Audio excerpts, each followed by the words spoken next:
This week on Sail Faster, I'm joined by Morgan Trubovich, who is quietly one of the most successful sailors the sport has ever produced. Truby's resume is almost absurd when you line it up. He's won 19 world championships and raced an extraordinary range of boats, from America's Cup to Maxis, TP52s, Far 40s, J70s, Etchells, Melger 24, you name it. He's also the only sailor to have been on winning teams at the America's Cup, the Congressional Cup, and the Governor's Cup. And he's also, of course, won the Sydney Hobart, the Fastnet, Chicago Mac, and the Caribbean 600. But what's interesting about Morgan isn't just about the breadth of results, it's how they've been achieved. He's not a sailor who chases attention, as you'll find out. Truby has developed very clear ideas about process and communications and feedback, and then done the harder thing by translating those ideas into behaviors that teams can actually execute under pressure. That's shown up clearly not just in his own racing, but in his coaching too, where these concepts have turned into repeatable systems that keep delivering world-class results across widely different teams and classes. So, in this episode, we're going to dig into how Truby thinks about process versus results, how communication either supports or quietly destroys performance on a race boat, and how brutally honest feedback, especially audio, changes what teams believe is happening versus what actually is. This is a conversation about turning ideas into execution and why the quietest approach often produces the loudest results. Truby, that was a really long intro. Welcome to Sail Faster. Oh, thanks for having me. That's great. I didn't know I was that good. Thank you. This is all news to you, right? Yeah, I love it. You send it to your mum, as you said earlier. Yep, send it straight to my mum. She's the only one who knows how good I am. Anyway, it's a great privilege to have you. You've actually guested on here before when we talked about the victories system with Steve Hunt, right? A few months back. That's right. Yeah. Great to have you back. Obviously, it wasn't a completely disastrous experience because you're back, which is good. Okay, let's get going. Morgan, you've had success across all these different types of boats, America's Cup, Maxis, TP52s, J70s, and you name it. And in doing so, you've developed very clear ideas about process, communication, and learning, which we're going to really dig into. But my question is, how deliberate has it been turning those ideas into actual coaching moves that win races? Well, I guess it's very deliberate. More so in the later part of my sailing. I think at the beginning, like everyone, I was just hooked from a young age, and I ended up, being passionate about the sport. But in terms of actually focusing on these concepts, I think that it's grown over time. But it's very deliberate. I now basically use all of these principles in my racing and my coaching. So let's go back to the beginning. Talk to us about how you started sailing and racing. And I got the impression that it wasn't your favorite thing early on in life. Yeah, well, I've always been into sports, still am. I'm obsessed with all kinds of sports. I love following them. I love doing them. It was really the thing that I loved the most when I was young. I was a big soccer player, played in New Zealand at relatively high levels, and I loved it. My dad had discovered sailing, and it was and continues to be his passion. So I ended up on his boats, and we went cruising every Christmas. So there was that side of sailing. But when it came to the racing, I was sort of thrown in at the deep end. I didn't go through the normal channels, let's say, that a lot of youth sailors, through optimists and all the little boats. I was basically went from cruising on my family's sailboat to racing on it, a couple of days a week. And it didn't grab me right away. I'll be honest. I was still into all my other sports, and I didn't see a pathway for it to become what has turned out to become my whole career and probably my life's passion. What did you do differently? What do you think made you stand out from others? I haven't, put too much thought into it. But if I had to put it down, the main thing that I started doing even at the early days of my sailing career was I have a relatively obsessive personality.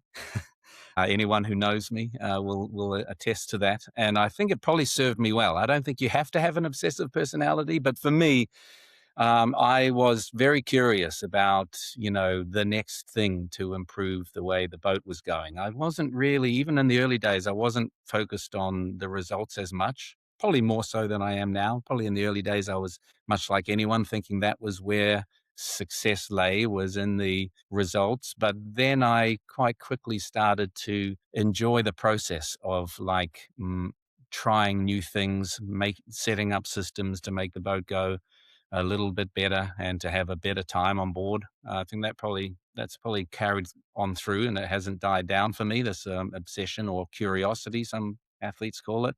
In addition, I don't think I'm an asshole. There'll probably be a few people that disagree, but in general, and again, I don't think you have to be a nice guy to succeed in this sport, but it certainly is helpful if you are fun to be around and you have a positive outlook and a positive approach, because I think that this sport is chaotic by its very nature. I think Yeah. that we're dealing with an invisible medium. We can't even see the wind. Yeah, we can look at the water and it might give us a clue, but in the end, we're dealing with an invisible medium. We have aerodynamics above, we have hydrodynamics below, we have engineering between the aero and the hydro keels and systems and blocks, and by the time it's a chaotic existence. So if you have the ability to stay calm, which is probably a strength, I would say, of mine. Maybe that set me apart, is that I use the same voice, hopefully, whether it's, in a chaotic moment or in the few calm moments. So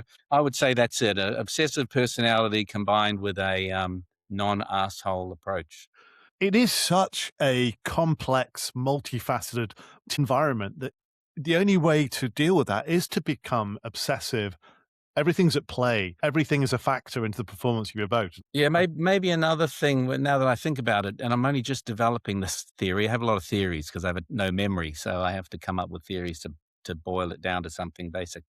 But problem solving, I Yeah. haven't figured out yet whether being in the sport creates problem solvers or whether the sport rewards people who have a problem solving mentality. But I think that has also contributed to the success of a lot of the people in this sport, is that Yeah. this ability to have a problem, and rather than be daunted by it or to give up or to go down an easy path, coming up with a solution. So I think problem solving is probably another relative strength of mine, but also a strength of the sailing community. Yeah, I think that's absolutely right, because not only do you have to solve something quickly and somewhat correctly, but there's another one that comes along immediately afterwards, or the solution that you've just told yourself, hey, let's go left here rather than we thought we were going to go right because things are happening. Immediately you're faced with some other problem there, competitors, changing current, whatever the hell it is. I think that's a really good thing. The other thing I want to pick up is that chaos thing, that there are some people who are very, very good at seeing patterns in chaos. My wife, for example, is very good at that.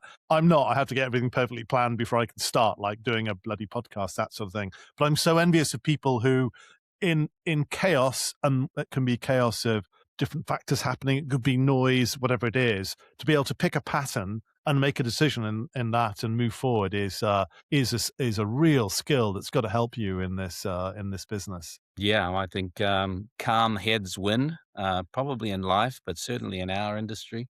I think that the ability to communicate the same, whether you're winning the race or coming last in the race, whether you've been embroiled in a mark rounding shenanigans or whether you're out sailing by yourself in front of the whole pack. I think that having the calmness and not being lazy, but being able to communicate and to do actions that are based coming from a calm Yeah. approach. I found myself watching a lot of stuff about that. And, like I watch a YouTube channel called Police Activity. It's not for everyone. In fact, I wouldn't recommend it to almost anyone. And I was trying to figure out why I'm watching these YouTube clips, which are showing these police officers in the US pretty much, under fire or in very stressful situations. And I think I know why I'm watching it. It's not a bloodthirsty. It's a one side or the other. It's that I'm looking for examples of people who perform, who are calm under pressure, and I Yeah. see lots of examples on that channel, and I learn from it, and I often think to myself, wait a minute, these people are getting shot at or being charged at with someone with a knife, or they're trying to de-escalate a situation, and they are doing it with a calm voice. How is it not possible that at that bottom mark rounding that we weren't able to just execute calmly. Instead, we were all screaming at each other, and the bowman blamed the trimmer, and the trimmer didn't think the tactician. And I'm like, this isn't even like this is just sailing, as I sometimes say. And so I think that that's the way you succeed. Well, another way to succeed is to be calm and efficient with your words and the way you communicate. I think we're going to get to that later in the podcast, but that's where it comes from for me is trying to turn what is naturally a chaotic environment into something that you can control, controlling the controllables, not stressing about the outside ones.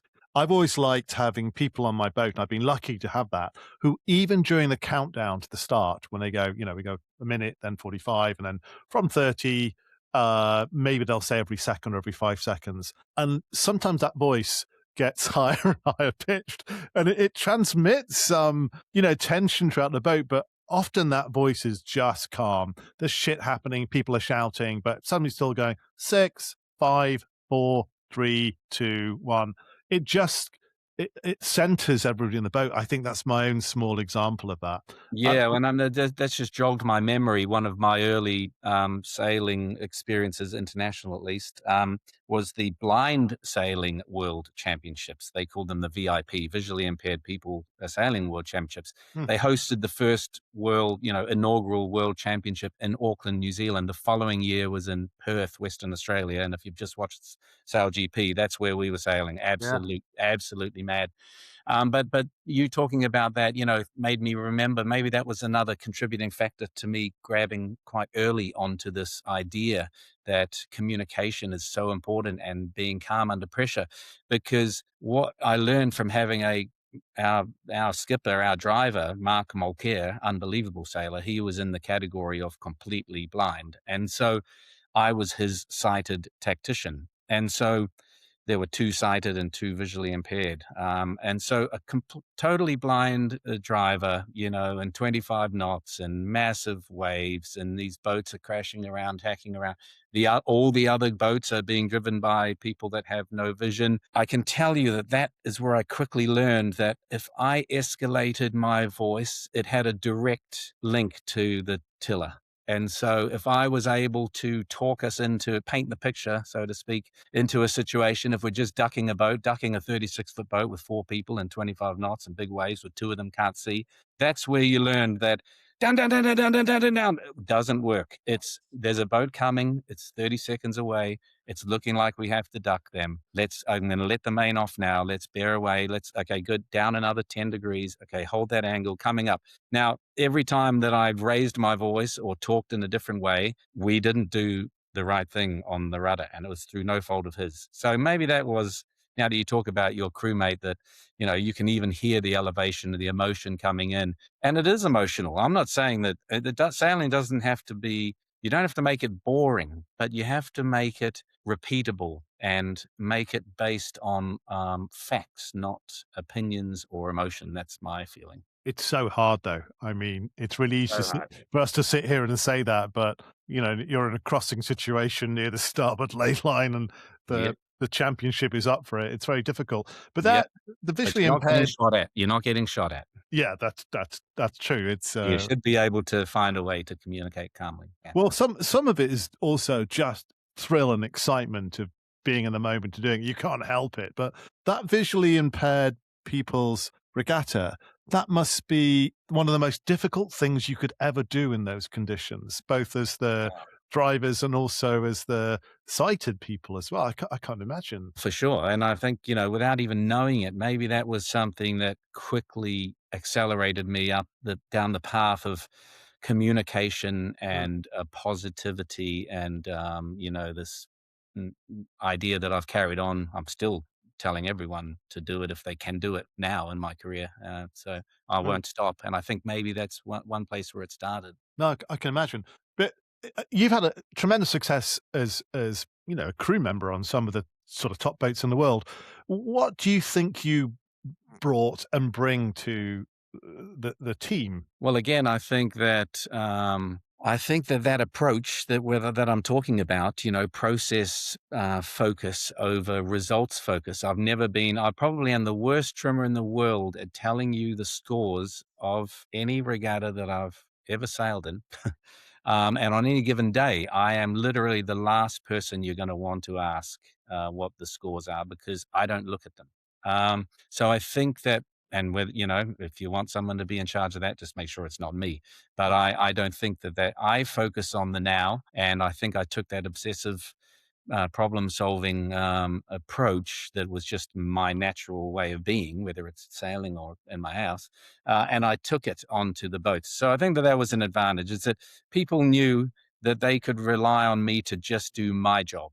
Mm. If you want a trimmer who's going to look around and double guess, second guess whether you should have tacked there or not, or remember which way the wind shifted, this time last year in that same venue, I'm also not the guy for that.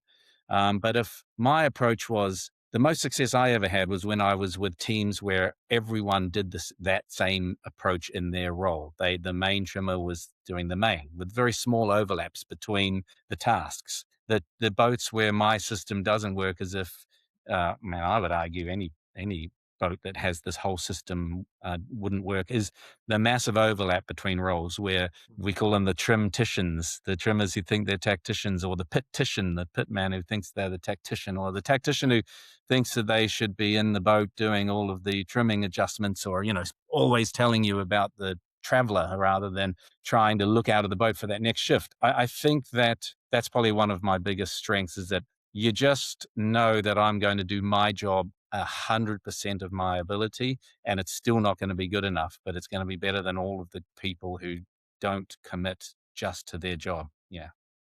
Hmm. So let's get into the meat of this, right? You've got three core principles, Truby, that you use to tremendous success: process over results, communication, and feedback slash technology. For you, it, because you always begin with process, is process over results bedrock? Yeah, absolutely. That's where it all starts for me.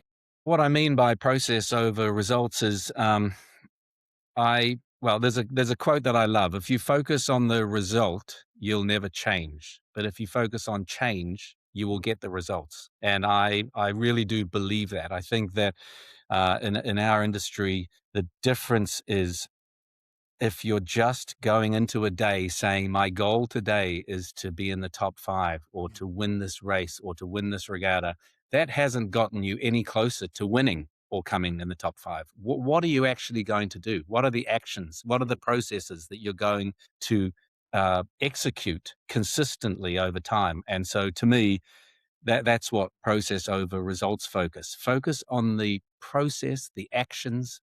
We can do some examples, on the start line, being at speed, at angle, a certain distance off the line, or being in a low density area. These should be your goals, not if someone says to you, what do you want to do at today's start? And you say, I want to win the start, or I want to win the boat end. How are you doing it? Everyone wants to win the start.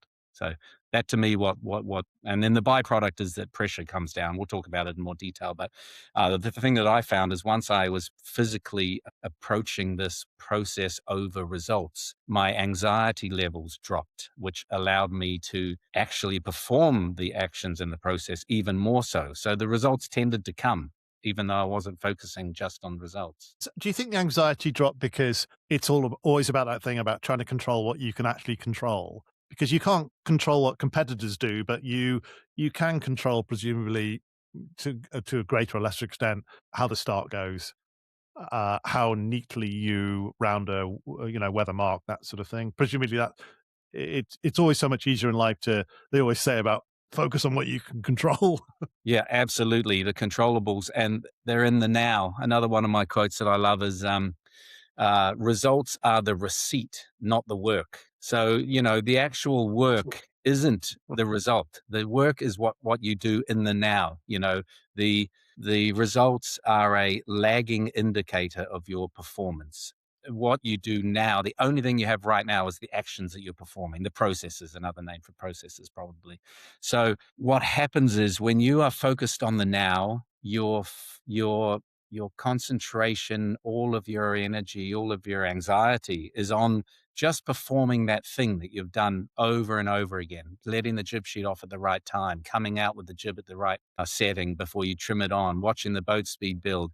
But if your focus is in that moment, oh my God, that's the guy that we need to beat that's crossing in front of us, you will mess up those processes. And then you know what? That guy who's just doing his job is going to get further and further ahead of you. So I think that's where I stand on it. This is a real discipline, though, isn't it? I mean, again, it makes all the sense in the world. But how do you translate that idea into something a team can actually use on the water in a race? It does sound difficult, but it your team has to define. I can't speak for all boats, but your boat, boats respond. They don't respond to ambition. They respond to actions. So It's a great idea. ide- Great quote. identifying what the actions are that make your boat go well, and you'd be surprised. Most of us know what they are. The fundamental things that we are trying to do. Come off the start line in the right place with boat speed. Have good maneuvers. Have your tacking be solid. Your top mark rounding. Your communication amongst the team members. All of these things, you probably know almost everything you need to win a race. It's how good is your team and your individuals at just doing their part of that puzzle. So I can't tell you what someone needs to do in a particular class, but you already know. Just changing your behaviors to focus on doing those things really well. And if you have to sit down with your team and say, okay, what does make the start? What makes a good start on this boat? What's a good tack? What's a bad tack? And these things, yes, we're always looking at them and trying to improve them to the end of our days, but most of it. The problem is you're not actioning all of those things, repeating them over and over again consistently. If you win a race, it can be quite boring because you've just done those things really well compared to your competitors, and you end up in front of them. So, Yeah. so I think that's it. I think it's just shifting your behavior from focusing on results to focusing on those actions, identifying them, and then performing them over and over again. And you might find out in your conversation that two people think that they are meant to be doing the same thing, and that actually there's an area there where we could separate our roles a little bit. Am I doing too much? Is there one person? Am I calling the wind speed and the relative performance while the person sitting next to me is doing neither? Should we separate that? Why don't you do the wind and I'll do the relative performance? And so I think having a conversation about what actually the fundamentals that make your boat go well, and then making a plan to just repeatedly do them consistently over and over again, and then the results will come.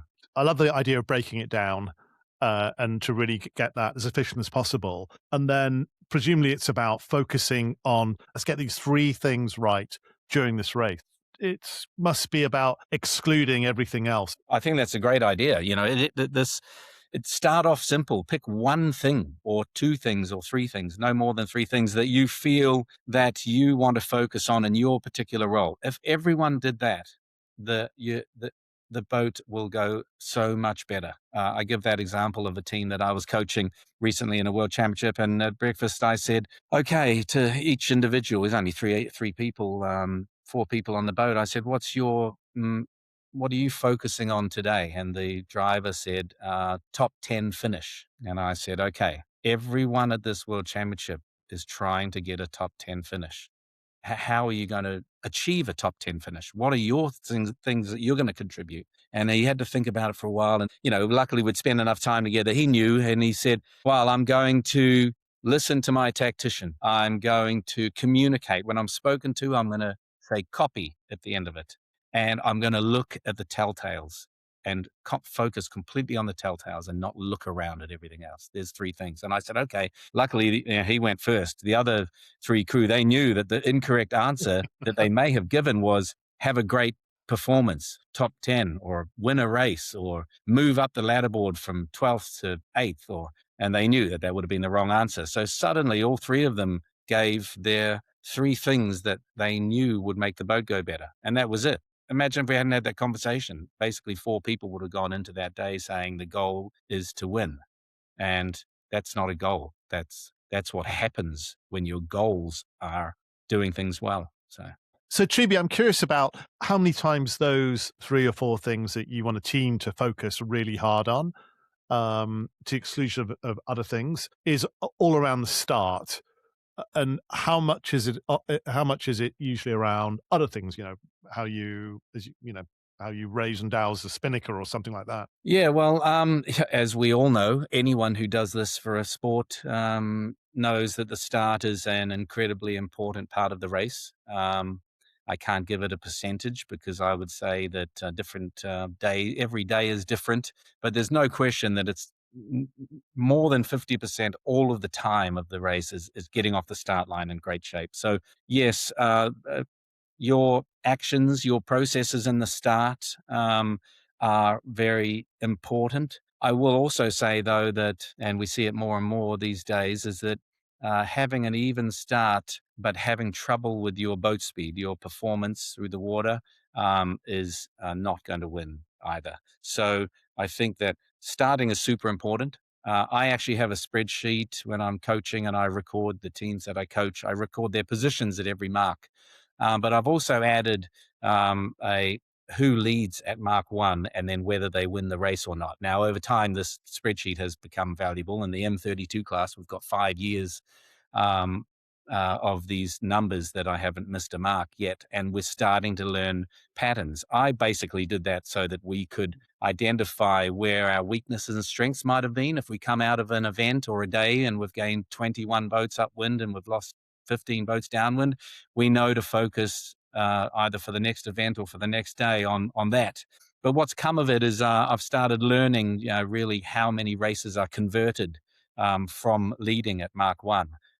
In the M32, it's about 73% currently. So that's incredibly important. In an Etchells or in a 90 boat J70 World Championship, pretty rare that you win from the start alone, and that you need to get it all going. So, yeah, the start is super important, but I think that every day is a bit different, and what you might focus on for your actions that day could be different.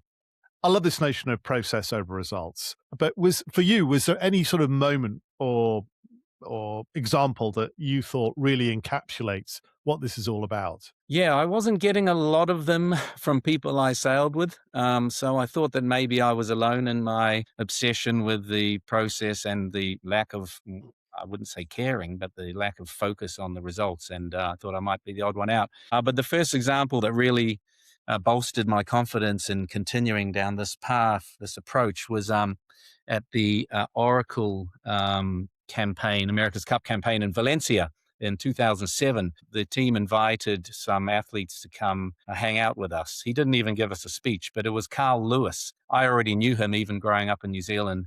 He won 9 gold medals across 4 different Olympics. He won 4 golds in 1 Olympic Games, which tied a record in track and field. He was dominant. He didn't lose a long jump for 10 years. So he was dominant for a 10-year period. And I can't remember how we got onto this conversation. And I actually didn't prompt it because I hadn't yet formulated my theory on it. I just was living this style. And he started talking about, I asked him, how are you so much better? What was it, And he said, I think it was my approach. He said that I never tried to win a race or a jump. And I was like, what do you mean? That's all you're trying to do. And he said, no, he said, I was obsessed with, in the 100 meters, he gave me an example. In the 100 meters, I was obsessed with getting my most excellent start. He said, I never use the word perfect because I still haven't had a perfect start. So I said, the Wow. most excellent start I'd ever had. And I focused on the start and my first 3 strides. I did it morning, noon, and night, just over and over again. Before the race, I pictured what that start might look like. And this is, to me, 100 meters, this is just running. Like almost all humans have an ability to run at some time in their life. I wouldn't have thought this was a technical sport, but here he was breaking down every little piece of the puzzle. And he said, I just did that for all of my career. And I wasn't trying to win. And then I would run, and at the finish line, I would turn around afterwards and I'd won again. But that wasn't my goal. I was completely obsessed. He said, I just was curious about how to make it better and better. So that was one example. And then another one, which really brought it home at I think it was Artemis America's Cup campaign, 2013 in San Francisco. I think Terry Hutchinson was instrumental in inviting this expert who had written books on process focus. So I'm like, wow, there's people writing books on this idea. And he put us all in a room and he showed a video of two swimmers at the Olympic Games. They'd been trading off world championships. They were clearly the two best. I don't remember their names. I don't remember any of the details, just that these two guys had been beating each other at every event in the lead up to the Olympics for 4 years. Now it came to the gold medal. Who was going to win this? They dove in the water and they started swimming. The camera that he showed us on the video was under the water, one of those underwater shots. And the race was over in no time. And one of the guys won by 1 milliseconds. And the guy that was giving us the sort of presentation and the guy that had written these books, he said, okay, did anyone notice anything when they watched the video? And maybe it was luck, or maybe it's because I was already thinking this way. I put my hand up and he said, what did you notice? I said, because they put them right next to each other in the middle of the pool. There's drag on the side of the pool. So they were right next to each other. And I said, one of those two guys looked at the other one. And he said, yep, that was it.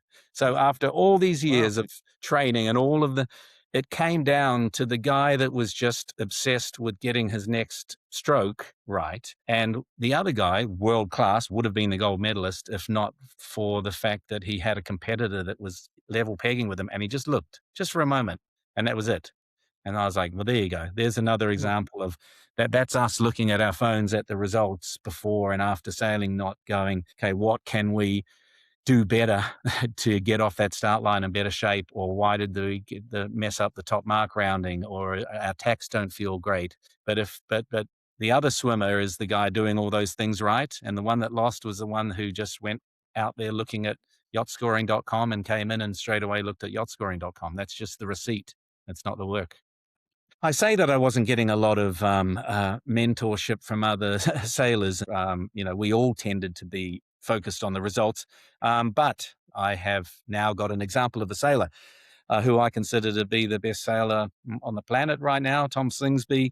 He was a tactician on Phoenix recently, and I got to talk with him a little bit on the way out. And he was talking about this exact same. Again, it wasn't prompted by me, but it was great to hear it. He was talking about how his first Olympic, I believe, was his first foray into the Olympic Games. He didn't get a great result. He was completely focused on the players, on the people that he was sailing against. He was up against some greats, Paul Goodison, I think, and at some point he probably raced against Ben Ainsley, and there was a lot of great people in the laser. And he was completely focused on them. When they crossed in front of him, he thought, oh, God, it's them. They're so good, And then he said that he basically adjusted his thinking to taking, I think he said he made them faceless. No longer was he racing against anyone else. He realized that actually if he sailed really well, of course, you have to be good to be able to do this, but if he sailed really well, he could beat anyone. It didn't matter what their name was or what their face was. So he said from that point on, when people crossed him, he didn't look at who it was, whose face it was. It was all about just focusing on doing his stuff well, and then knowing that he would be able to beat them if he did all of his stuff well.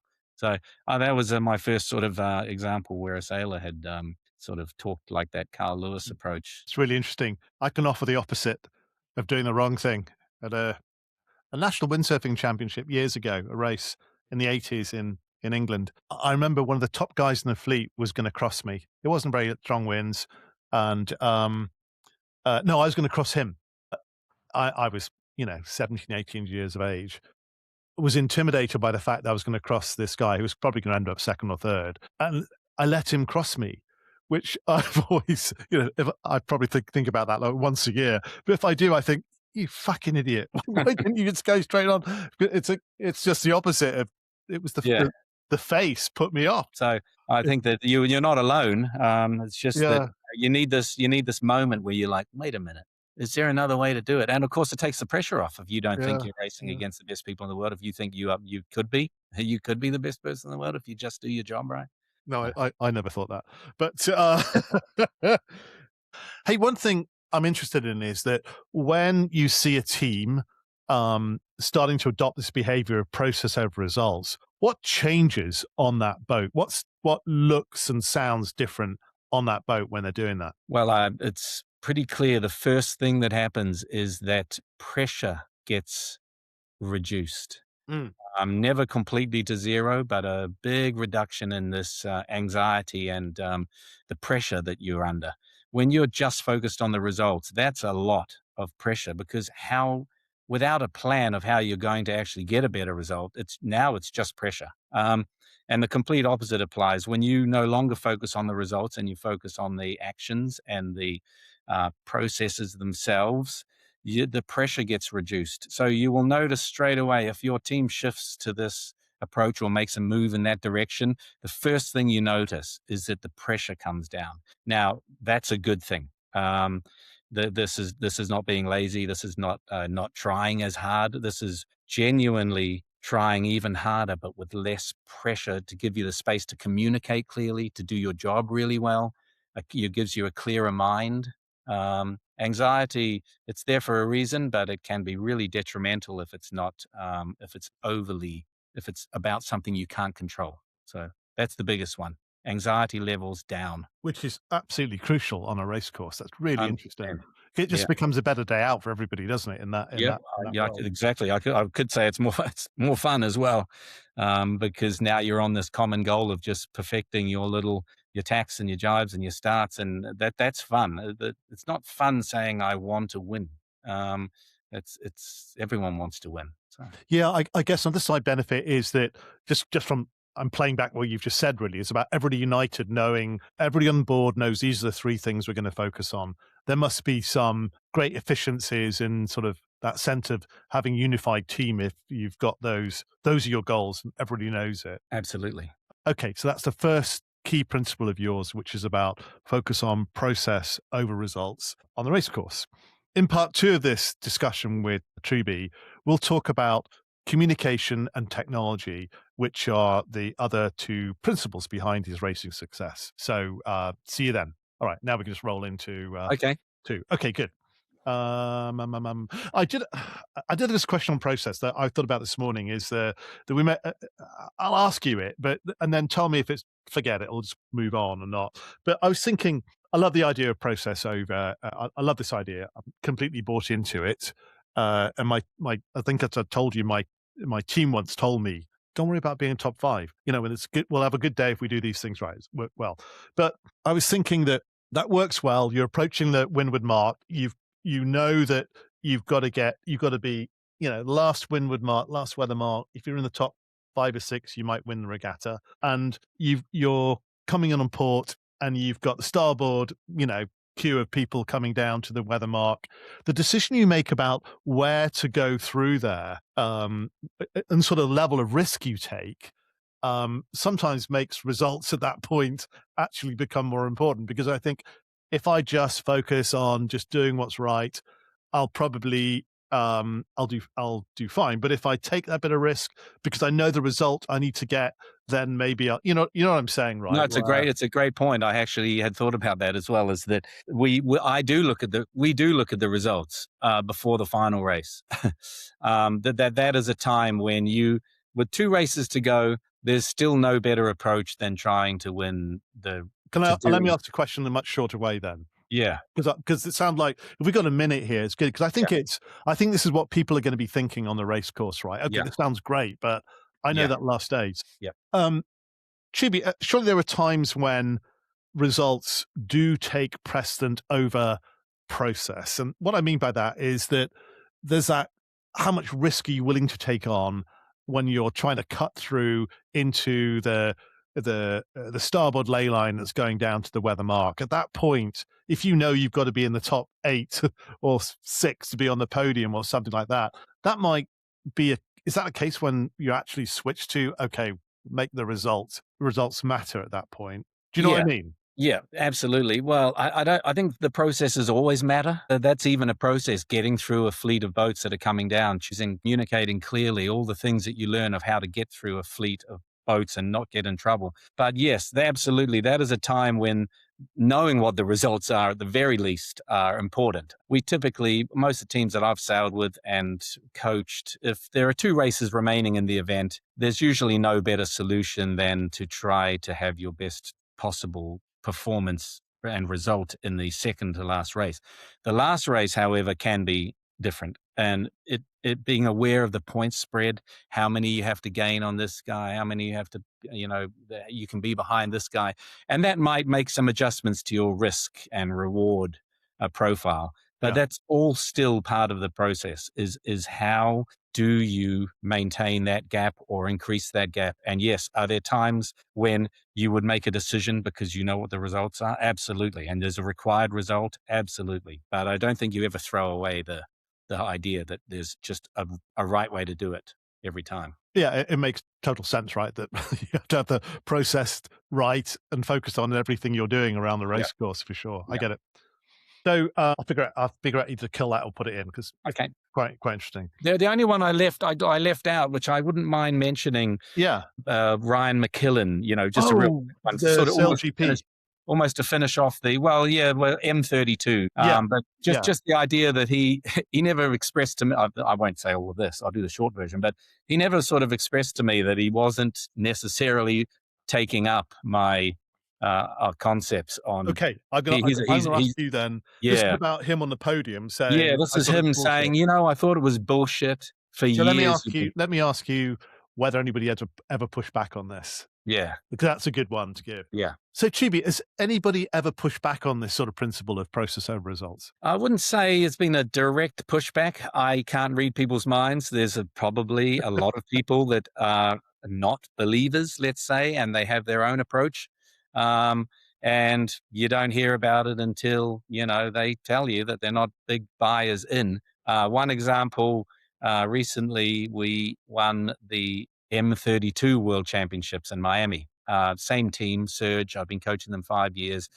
We'd worked on getting better over 5 years, but we'd never been able to win the big prize. And at the prize giving, going into the last few days, I could tell that our driver was nervous, and rightly so. He rides out on the chase boat with us, not with the guys on the catamaran, so that we can have a chat. And I decided to really amplify this idea because I could tell that he and any other human probably in that position was nervous.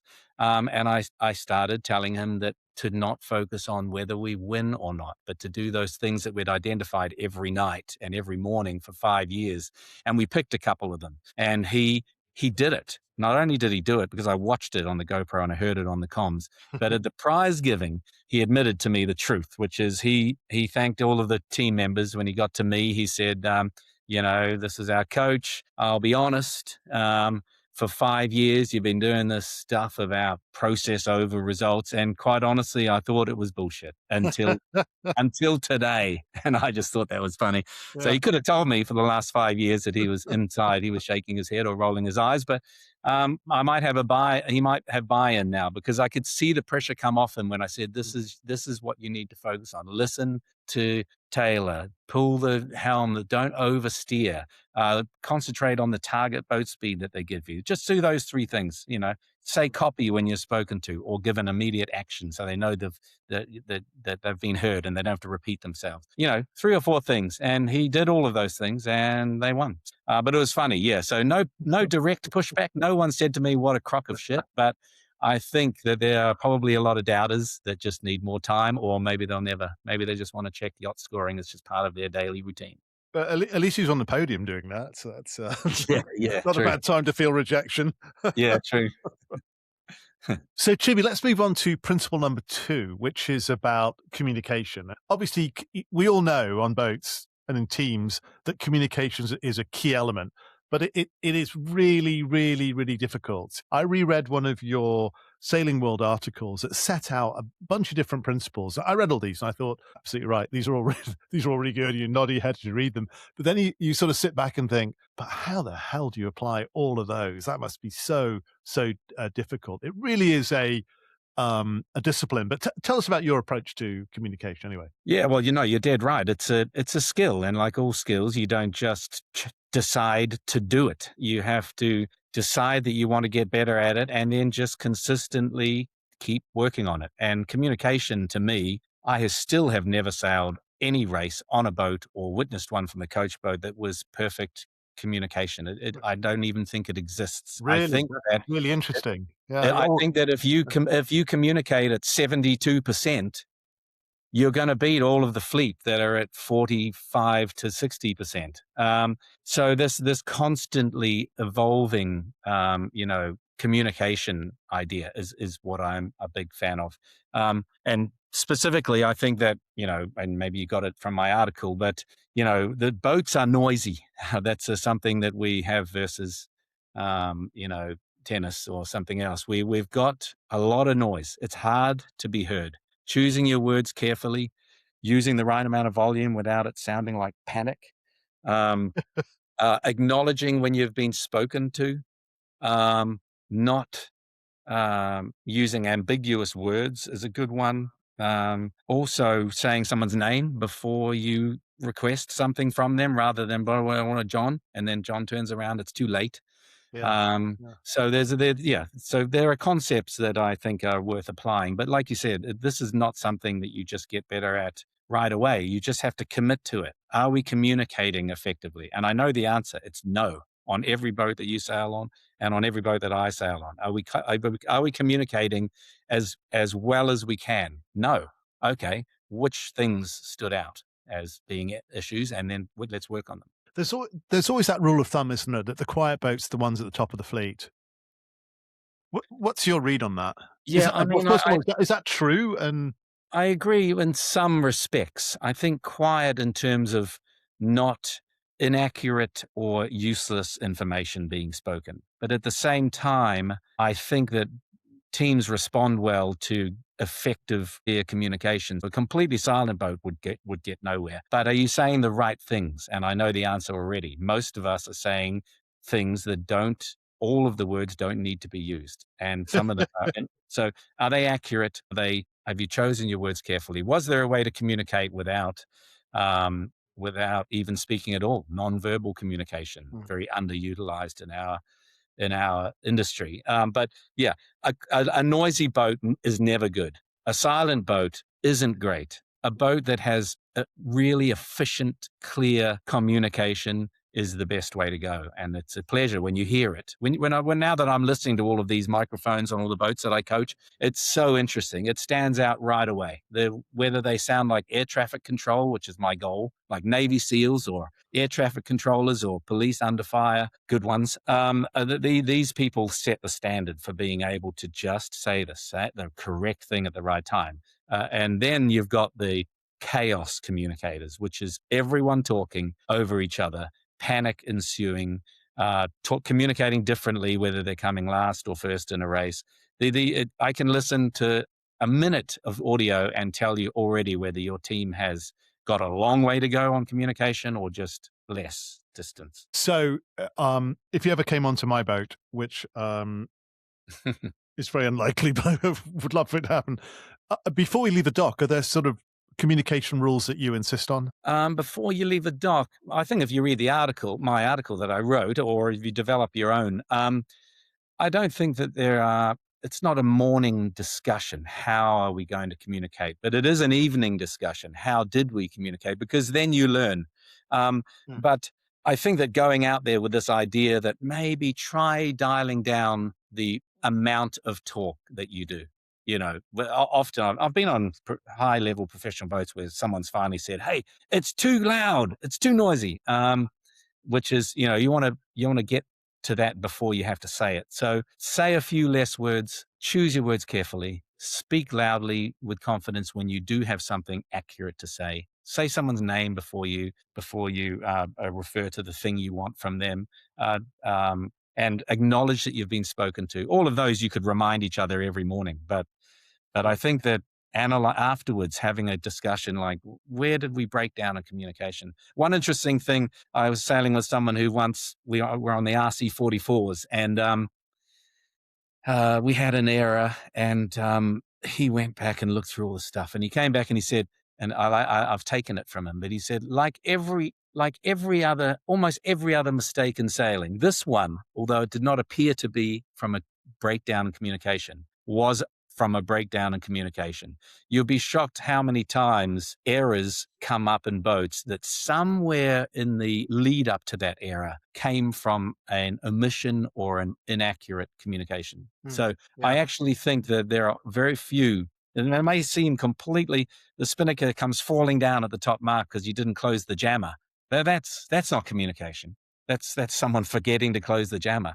But then you think about the incident, or you listen to it on the microphone, or you go through it at exactly the time when that pit person was supposed to be closing the jammer. Someone was yelling something completely unnecessary, inaccurate, with a panicked tone to that person, and they got distracted and forgot one of their basic things to do. So yeah, in fact, if you look back far enough, you will nearly always find a communication breakdown. So that's why I think it's worth so much work, is that almost all errors can be fixed from improving your communication. It's really interesting and instructive to listen to SailGP, because you can often hear how they communicate on the boats. And I know they're going, 70 kilometers an hour as they were the other day.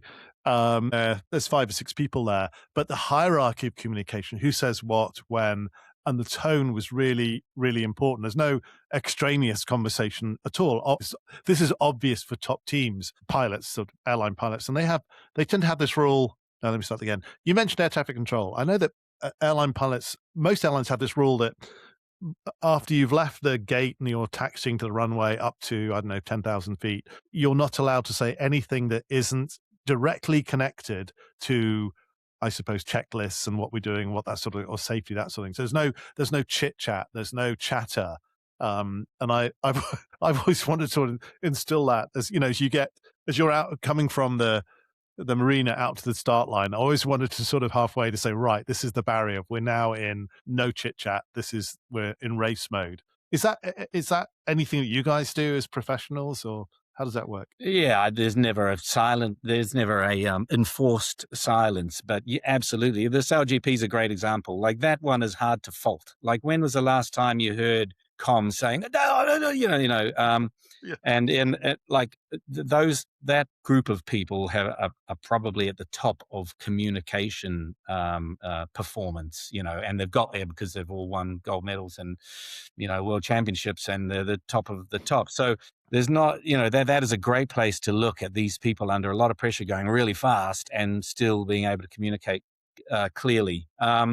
No, we don't have don't speak. In fact, it might be the opposite. Like, it's almost in sailing, if your job is to communicate relative performance off the start line or for the race, there's no more important time than straight away after the start line. And when I was doing that job on the 52, I would always start immediately. Even if 2 boats were going exactly the same speed, the exact same height, the boat above us, I would start doing it the same way every time. I have us with quantum, I would notify who the boat was. And then I would say same angle, same speed, to get into this, routine of information. It wasn't wasted information, but it was, if everyone is just knowing, being consistent. That's it. I think that when your communication has spikes and valleys is when stuff gets lost. I think that if you're constantly keeping it at a very constant level with the correct information, I think that's the way to go. Air traffic control, I just use that example because in the old days on United, you used to be able to listen to the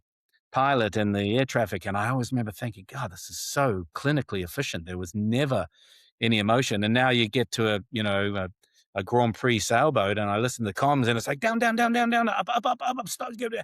And I think, imagine if air traffic control said down to 2,000, no, up, stop, so I think air traffic control is just one example I give. I imagine Navy SEALs are also very good at communicating, including non-verbal comms. So I'm looking for these examples. When we'll never get there, but the closer, just get away from what most of us are doing, which is inefficient, confusing communication. Yeah, and your article in Sailing World talked about really clarity as well, right? Using exactly the right words so that somebody doesn't have to sort of say, what was that? What did you say? Yes. It's, again, true of air traffic control. I remember it was called Channel 9, wasn't it? United Airlines. Yeah. Yeah. It was literally awesome in that I'd think, how did you just repeat back exactly what that guy said? He just went on a string of numbers. So yeah, Yeah, but and that's you the know what problem. I stole from them when I communicate on a boat is, man, this is going pretty deep, but I don't think everyone has to do this, but when they were commanded to do something, they didn't actually repeat exactly the thing they were commanded. They made a slight variation which had the exact same meaning to let them know that they understood what the meaning was. So on a boat, if someone says come up, I say copy, turning up, or if someone, that's a terrible example, but finding ways to say the same thing but in different words is absolutely guaranteeing that the person that spoke to you knows that you heard them, and that not only can you repeat it, but you can understand exactly what they were trying to achieve. So I'd have to think of an example, but I don't have one right now. No, But even that, again, going back to your article, even saying the word copy, it instantly removes the need just to take your eye again off the telltales, whatever it is, just to look and see, did she or he hear that? yeah, So it just and again, you've just lost 6 inches in my case because I yeah, would have got distracted. The bell comes down and we're off the groove sort of thing. So that article was full of just really straightforward ideas and concepts that are again easy to read, easy to head nod, but like, oh, that's actually really, that takes a lot of thinking to actually practice to make that work. I tried to make it was actually the editor's idea, and it was a great idea. I was just writing an article, but he said, "Why don't you give examples and just what happened, what someone said, what the result was, and what should have been said?" And I was like, "Oh god!" And it was such a good idea because, to be fair, I have way more examples of how it's been done badly than how it's been done well. So I loved that idea of every one of those ones that you read in the article was a true story, including what you're talking about, which is not saying copy or acknowledging that you've been that you've heard can escalate. And I've been on boats, literally like the example I gave, where someone says something and you don't say copy, and then they say it again and you don't say copy a second time. So they either yell it the third time, and then the person that was getting spoken to that heard it all three times says, "I heard you the first time." That is like, I've literally been on boats where that is the Me worst too. possible way of communicating.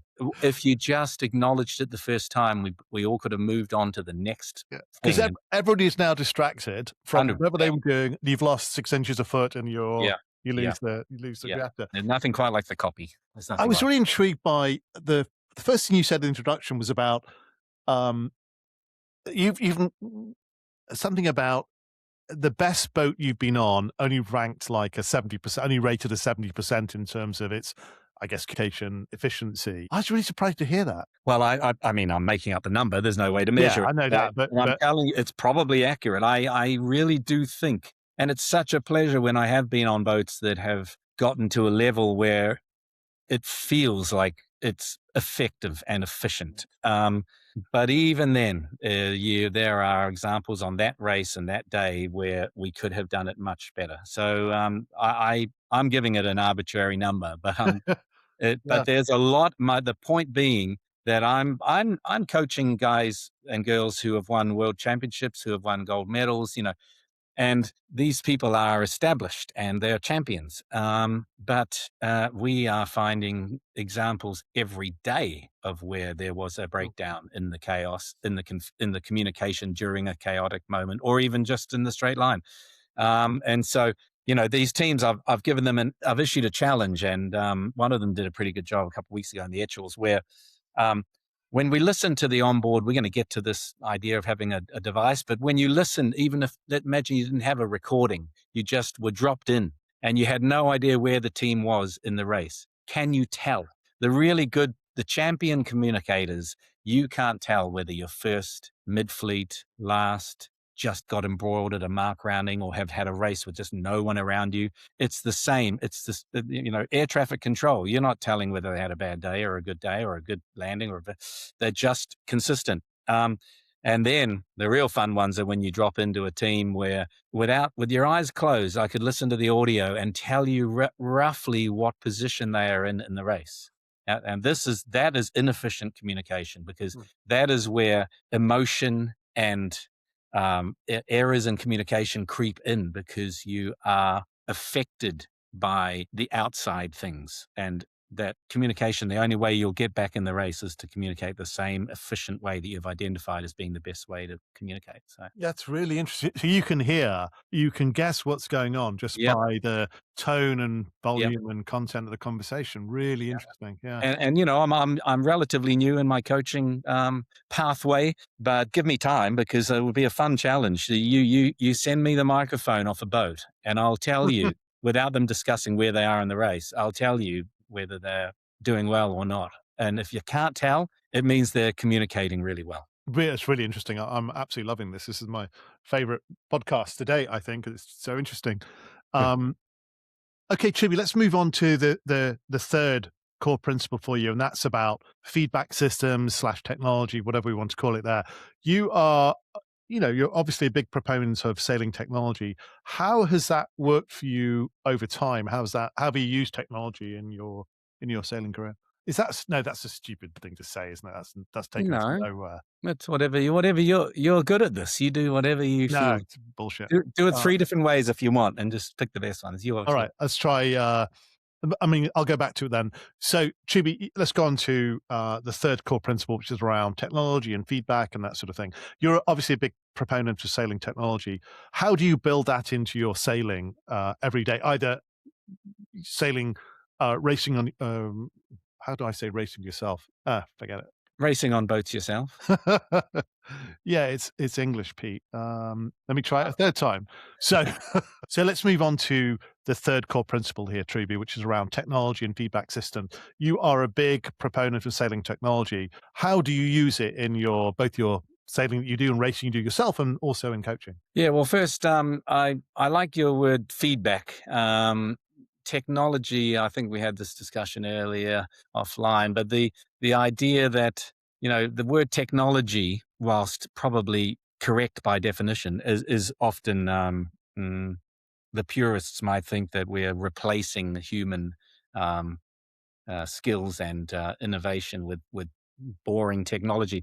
This is not the technology that I'm interested in. I'm finding I use the way that I apply the technology is using the fact that camera technology has moved on a long way. And now we have these small little boxes that can record for a whole day of sailing. And give you the ability. This is not new. Everyone could put a camera on their boat.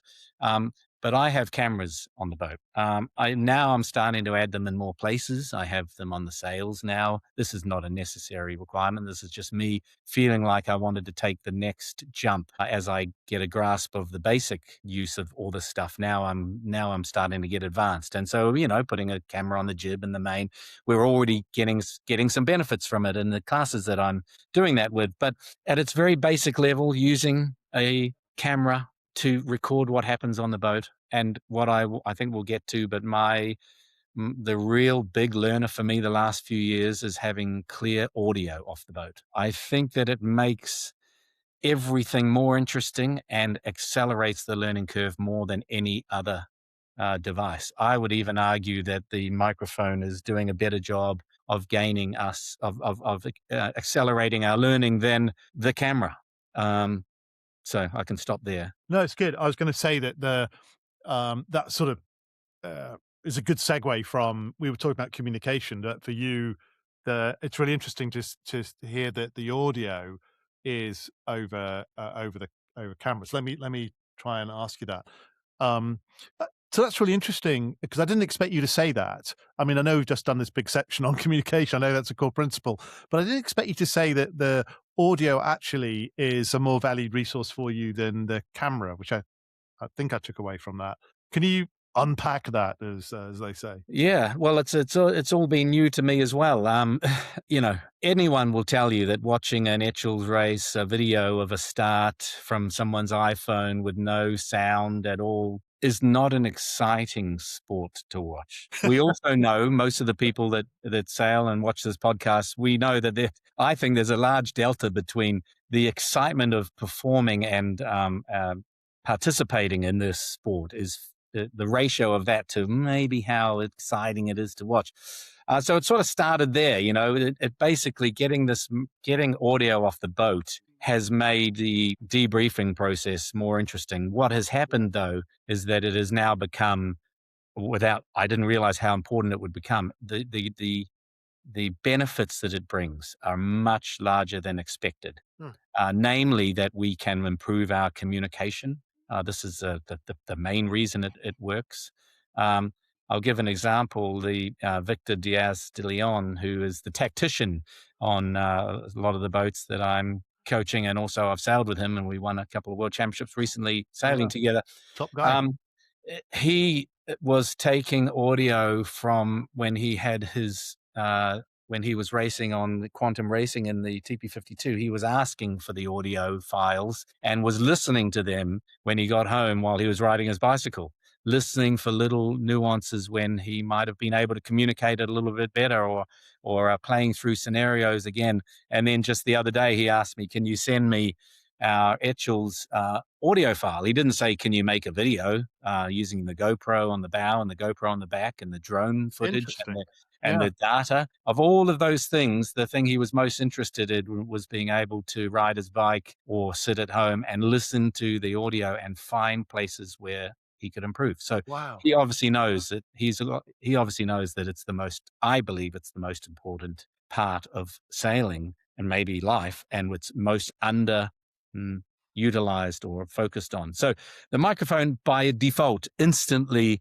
brings the getting audio off the boat instantly brings attention to what I believe is the most important factor in success. And I bet there's a ton of surprises, right? Because people don't generally hear themselves. I'm guessing that when he heard himself, he probably didn't realize he said something with, I don't know, the volume, tone of voice, whatever. I'm just guessing. Yeah, well, hey, again, same example. The very first time I put a microphone on Victor was in the lead up to the 2023 Etchel Worlds.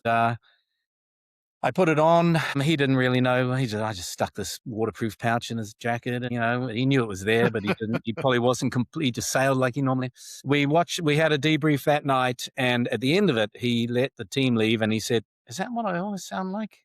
And I said, "Well, I don't know. That's your voice. That's my first time listening to it on the microphone as well." And he said, "There's a lot of room for improvement there." He said, "Are you going to put that thing on me again tomorrow?" And I said, "Every day for the rest of the time we work together." And he said, "Great." So next morning, "Where's that thing?" And I put the thing in his jacket. And then he comes in after sailing and he hands it to me and he goes, "You're going to like this." And so, he basically challenged himself. Yeah. Which I think he's never stopped doing it ever since. The fact that he's riding his bicycle, listening to his TP52 tactician communication, he's obviously taken it, really far. But in those early days, he wanted to hear, and he wanted us to hear the improvement, and there was a large improvement. I put one on a sailor on a J70 a year ago, decided to move it around. It doesn't have to always be on the tactician. Yes, is that where most of the, does that person have more of an effect? Does their communication have more of an effect on your day? Yes. But could everyone benefit from it? Yes. So this particular case, the J70, the bowman was extremely talented sailor, but never spoke, very nervous to get his words in and basically just wanted to do his job and not be implicated in any of the communication. And so I put it on him and he knew it was there and he spoke up and took control of his area, started calling the wind speed, the relative, performance, all the things that made. So we came in and the guys were like, "Hey, that was the greatest. Can you put that thing on him again?" But you don't need to. It was an experiment. And, I pulled him aside and I said, "Hey, by the way, you were 30% more vocal. Everyone loved what you had to say. You're an incredible talent. Maybe you're not going to try as hard without this device on you tomorrow, but think of it that way. Pretend that we're all going to listen to you afterwards." So this device, can be used to dial down the asshole factor if you've got it on you, but it also can dial up your professionalism. So I think that's why it's become much more valuable than I ever expected. Plus, both the video and the audio, they're like the truth. They're facts. If you've ever been in a protest hearing with two Olympic gold medalists, these two people, they're not lying. They have twisted an incident to their favor. And by the time they go into a hearing, and, think about how many examples there is of this, where there is only really one factual thing that happened. But by the time two humans are remembering it and recollecting it and slightly buffering it to their in their direction, it's no longer the truth. The video and the audio always tell the truth, and there's no emotion. We're not debriefing personalities when we listen to this. We're debriefing facts. So I think that it's extremely valuable in that regard, and it's very, very helpful. Yeah, I'm going down to St. Thomas for the Northview Performance Sailing School week there with Kristen Berry, who's running it. And we're going to do an episode for Sail Faster. He's going to mic me up so I can sort of get some audio from it while I'll be on one of the boats. So that's going to be, I'm really looking forward to that, just to be able to sort of hear my own voice and how pathetically and confident I sound. But anyway, interesting. Really, Yeah. I want to have a good follow up for that. So, because if some quite good question. I know I'm taking your time, so I'll wrap it up soon. No, all good. Um, why is audio? We've talked about more than video. Um, I think I was going to sort of say that. So for your average club racer, putting miking yourself up is actually probably, I'm going to guess, a lot easier than putting cameras on your boat. That's pretty basic, right? Anybody could do this. You could, I suppose, stick your iPhone microphone and just even you can probably record it through basic equipment like that. Yes. What I'm struggling to say here is that for your average club sailor, this is a relatively easy thing to do in terms of adding technology to your boat. Just mic yourself up and try that. 100%. 100%. I think that I would argue both the going back to the process focus and this idea of feedback through a bit of technology, that both of these things you could ask, do they apply to club? Is there a level at which I would argue that they're more important at the amateur slash club racing level than it is at the top level, because these are the best ways to gain. Focusing on the process and listening to your communication and improving your communication. There's no better time than when you're learning. So you absolutely record it on your iPhone, buy a little microphone. Um, are you gonna stop drinking your beer to listen to it? Well, that's up to your team to choose. Do you have large gaps between your events? And maybe and it's easy to share. These files are very small. Will it take a little bit of time for someone to have the interest and the curiosity to go through and listen to it? Yeah. But it's a low expense and a massive gain. And, the number of times you might have a disagreement with someone that we say, review the game tape, stealing it from some American, sports announcers, but review the game tape whenever there's the truth is there. What did you really say? You said, we're coming into the start there and we had 30 seconds to go and you said, go below him. And I did that. I tacked. And you're like, wait, well, I meant duck him. That's why I said duck him. And I said, no, you said go below him.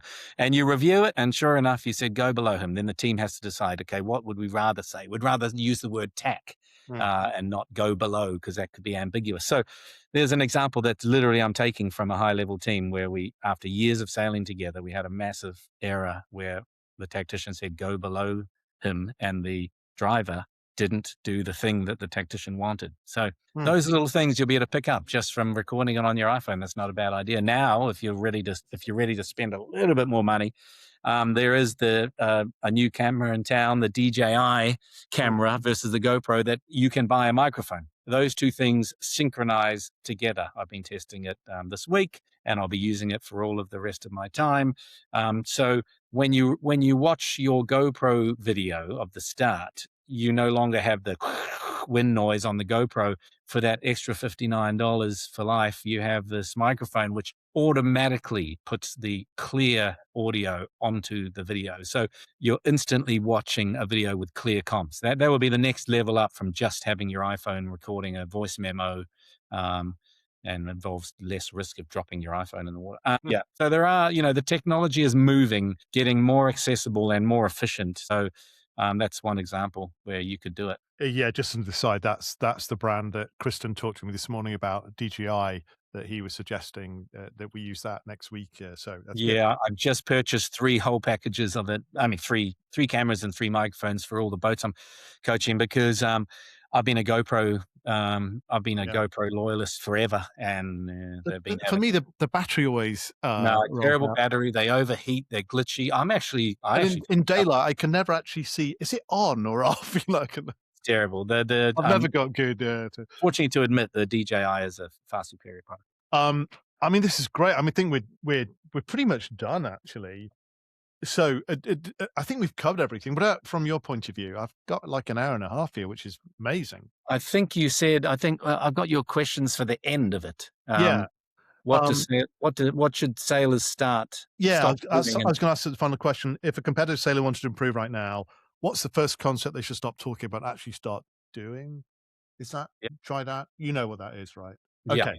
Okay. So, Truby, we talked about a lot of key principles here, but if a competitive sailor wanted to improve tomorrow, which one of these would you recommend they just start doing? Stop talking about it and start doing. I think stop focusing on outcomes and start focusing on behaviors. Start focusing on the processes and the actions and stop obsessing over outcomes. That would be the first one. And then I think start that process of communication. Start improving your communication as an individual and as a group. Boats don't respond to ambition, they respond to actions. So try to improve your communication and start focusing on processes, not outcomes. Perfect. So I would suggest to anybody listening to this, listen to this again, and I'll also put in. No, let me start again. That's perfect. So I would recommend for those listening to this, also read Your Sailing World article. I'll attach it to YouTube. I'll attach this somehow and put it on Instagram as well, so people have access to that, because it's pretty short, really readable. You're right about it. Had real life examples. It just made it easy, because everyone, and I thought, oh yeah, I can see that happening. So that's great. So wow, I've really enjoyed my time with you, Truby. I knew I would.